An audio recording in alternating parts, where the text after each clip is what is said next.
are.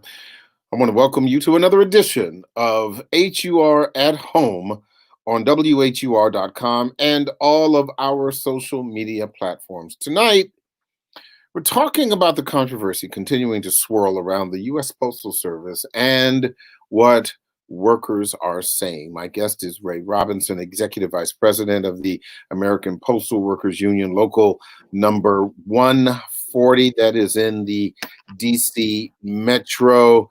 Ray, thank you so much for joining us. I appreciate the conversation. Thank you, and welcome to YouTube. Thank you. So, just for those who are, watching, uh, Ray and I are not strangers. Over the past couple of weeks, we've had, several conversations. He's had several conversations, with our, news team. But we still want to kind of take you back a little bit to, what is going on with the U.S. Postal Service, not just here in D.C., but also from what you've heard from, other union locals around the country. So let me first start with where we are as of today, because yesterday was the House hearing. What's the status of where the post office is right now as far as dealing with this mail delay? Well, the Postmaster General has stated that he's going to stop the changes that caused all the delays in the mail. So for that, we have to wait and see. There's a couple of things that we actually do agree upon. At the hearings, he brought up that the way that we correct some of the problems is for them to change one of the mandates that causes the post office to have to pay $5.6 billion to Congress every year to fund 75 years of retirement. And that's something that no other federal agency or private agency has to do. So that caused some of the fund problems. In addition, he does also agree with giving the post office the $25 billion, because right after that, we were getting ready to get the $5 billion thing rescinded. Then we had the corona pandemic. So because of that, he does agree that we need the $25 billion from the House. It did pass the House, now it has to pass the Senate. So we are in agreement with those two things. Explain, if you could kind of break that down for me just a little bit, when you were talking about the $5 billion. What is that for, and why does the U.S. Postal Service have to? You said repay that money to Congress. Is that a right. yearly thing, or is that a yes, one? In 2006, 2007, Congress passed an act, and I'm not sure what happened or whatever reason they had to do it, but they made the post office start paying $5.6 billion to fund retirement and benefits for the post office for 75 years, people that haven't even been born yet or working in the post office, which is ridiculous. And like I said, nobody else has to do it. And based on that, that caused the post office to have some financial problems. And for the last 5 years before now, we've been fighting that. And we actually got it passed through the House and Senate, but Mr. Trump wouldn't sign. Mm-hmm. President. So there was a protest today at the Brentwood Post Office. What was that about? We're trying to save the post office, and that was in reference to two things. The Postmaster General had taken out machines, and he actually said he wasn't going to bring them back. And the fact that we're getting ready to have a major election, we felt it was necessary to complain about that. He feels that it's not necessary to bring them back. The postal employees and the unions disagree. In addition to also bringing attention to, we need that $25 billion in relief for the corona pandemic. Talk to me about the high-speed mail sorting machines. There's been a lot of reporting about these machines being dismantled and removed from post offices, not only just in the DC Metro, Gaithersburg, Montgomery County, Prince George's County, Northern Virginia, but across the nation. Kind of give me, the Cliff Notes on what these machines do and why you and your constituency in the union believe they're so important. Yes, because they run around 35,000 pieces of mail per hour. Matter of fact, I used to work on the automation machine before I was elected into my position. Sometimes what happens though is that with any kind of mechanical thing or computer, sometimes they fall down and mechanics have to come and fix them. Plus, they need downtime. So if you have two barcode sorters running the mail as much as they do, sometimes because they do go down, you want extra machines so that the people can move on those machines to keep the mail running. It's just been a practice we've done for years. So to take them out, if something happens, what are you going to do? It would take uh, 30 people probably all day to run the mail that would take an hour. So it's just impossible. It'd take them 8 hours to run the mail that you could probably run in an hour on the machine. So you want to have enough machines. So that's why it doesn't make any sense with the election coming up for you not to cover yourself because anything can happen. Why is the mail late? Why are there delays? Okay, well, that was brought up as well. Now, he said that he did not order anybody to delay the mail. There were directives that came out, business talks, service talks, advising people no overtime, and at a certain time, he wanted the trucks for the motor vehicle drivers drive the trucks to the stations and branches where they sort the mail for the couriers.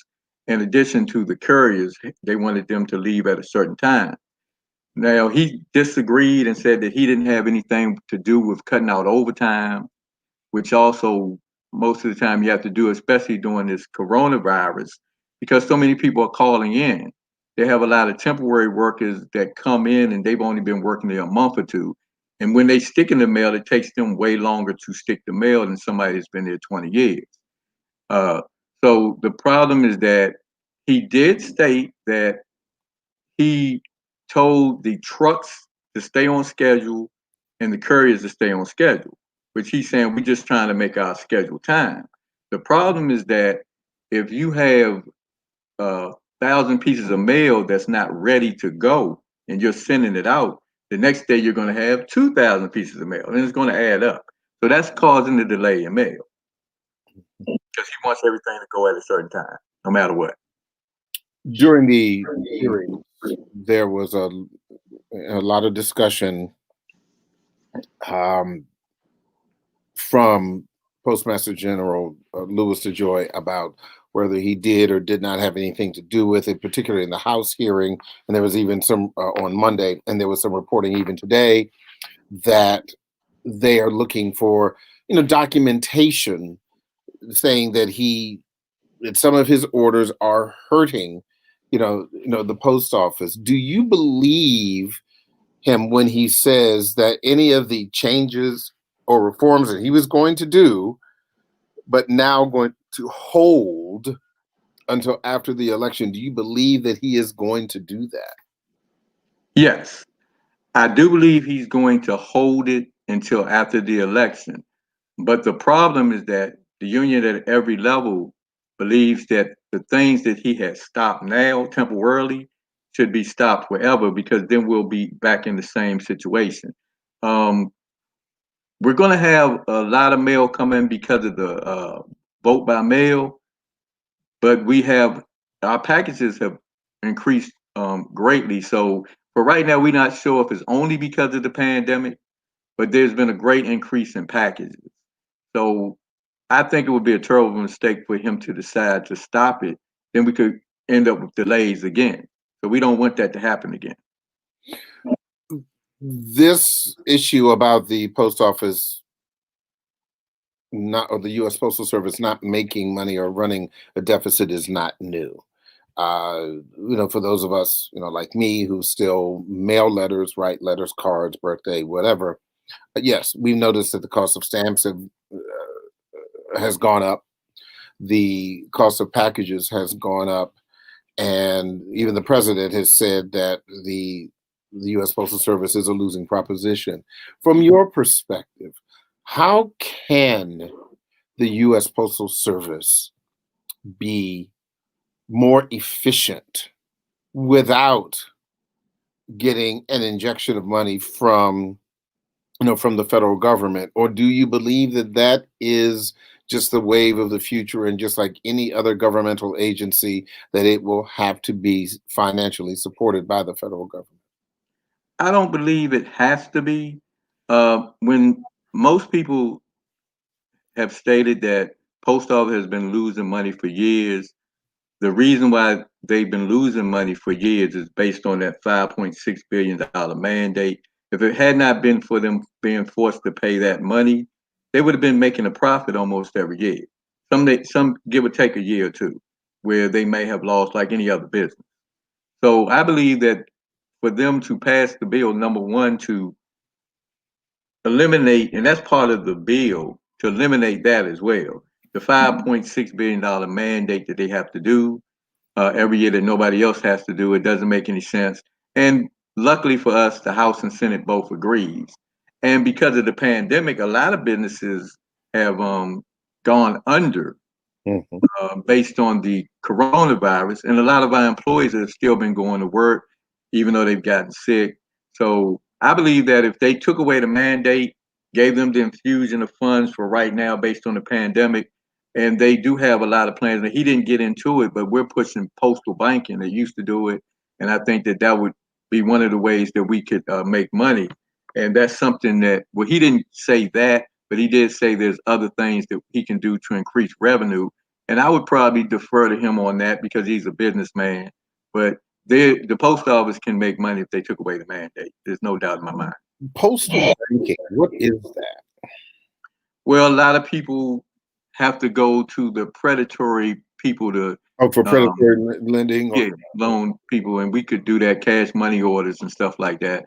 And postal banking is something uh, that we've tried to push, but so far, for whatever reason, we haven't gotten the post office to agree to. But the union, that's one of the things that they did push. And like I said, the Postmaster General did actually say that he was looking into other things, but he didn't specifically say that. what is your biggest concern, even after the election, as we kind of look at making the post office, the U.S. Postal Service, more efficient? Uh, Basically, I believe if as long as they pass the bills and they return to doing things they used to do, anybody working the post office, whether they retired, anybody that's worked there for 5, 10 years knows that sometimes there's going to be a delay. You can't have a schedule that says no matter what, you're leaving at 10 o'clock, no matter what. Uh, and the funny thing was that when he first got in, he moved or got rid of 22 or 23 major executives in the post office. And I believe that him coming in, he should have kept them because of their experience. And they would have probably talked to him and said, you know, we have a, and they've always, by the way, tried to make the schedule. If you're a post employee, you know, when they say 10 o'clock, they mean 10 o'clock. However, based on certain other circumstances, sometimes it could be 10:15, sometimes it could be 10:30. But we as postal employees want all the mail on the trucks. We want all the mail with the letter couriers so they can get it out. And when people have confidence in the post office, they use it. And we have a high rate of likability, over 90%, in reference to any other government agency. People trust the post office. Yeah. And you can't go from where we was at to within the last month, the total disaster that has been without there being some kind of problem that came from the top. Any final comments you want to make regarding what you want people to know, male customers to know, considering where we are right now? Well, I want people to know that they can feel totally confident in the mail-in voting. I mean, uh, the public post office is enshrined in the Constitution. And the year of this pandemic, which is an election year, uh, we need to maintain a strong and reliable postal service. And this is not the time to cut back. This is not a postal business. This is the postal service. Mhm. Write your congressman, have them pass the bill. The union, the postal workers will be there for you. Ray Robinson, Executive Vice President of the American Postal Workers Union, Local 140, that's here in the DC Metro.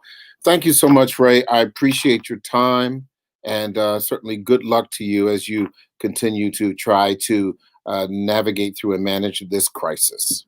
Thank you as well. Have a good day. This is enough. You are at home. Again, I'm Harold Fisher, and as always, I'll see you on the radio.